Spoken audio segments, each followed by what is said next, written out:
I love the medium. Working with oil paint, I've done it for so long that the feel of the paint, the way the colors mix, the way the brush interacts with the surface of a nice piece of linen is kind of second nature. My name's Bruce Horn. I'm an oil painter.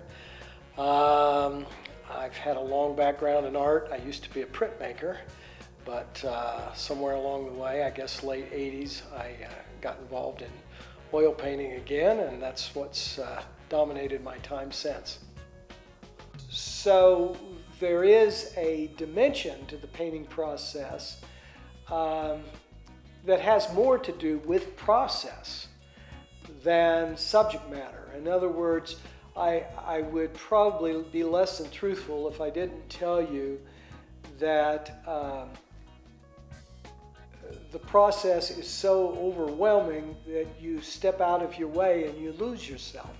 And that's the real satisfaction with painting. And if something works well, it happens of its own accord, you know, because of lots of time and study and effort and experience. So that's a big part of it.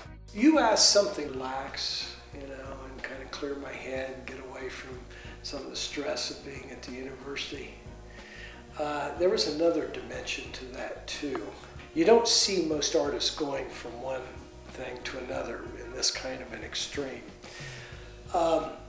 Part of what I began to react to after teaching in higher education for a long time was, and what happened at NAU was very typical. It happened all across the country, perhaps many other parts of the world as well. But because of the way 20th century art evolved, without going into a lot of specifics, the educational system became one in which if you challenged a student to do specific things, to learn techniques or skills or information about composition or color harmony, you were inhibiting their creativity. And so teachers began to shy away from that.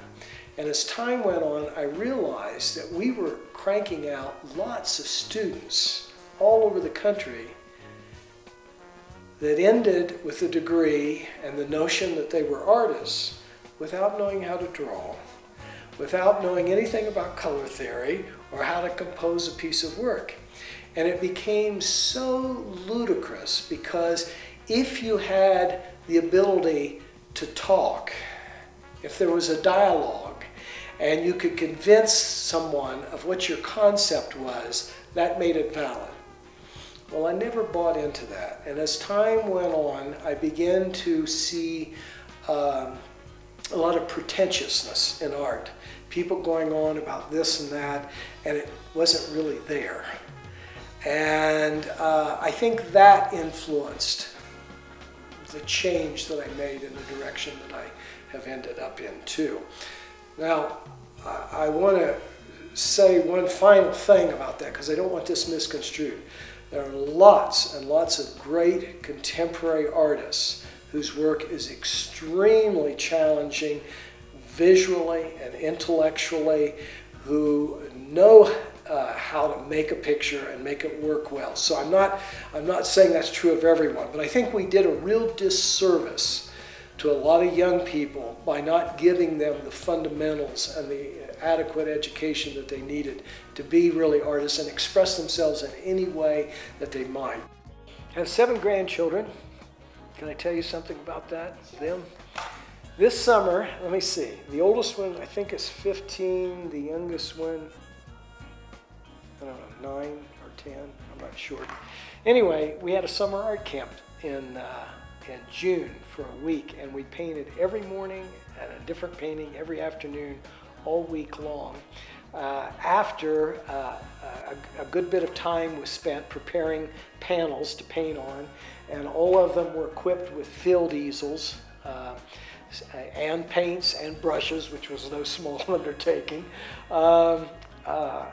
and there was some preliminary correspondence between myself and them having to do with notes on color wheels and things like that. And we started the workshop off on a Sunday evening in here where everybody was mixing colors.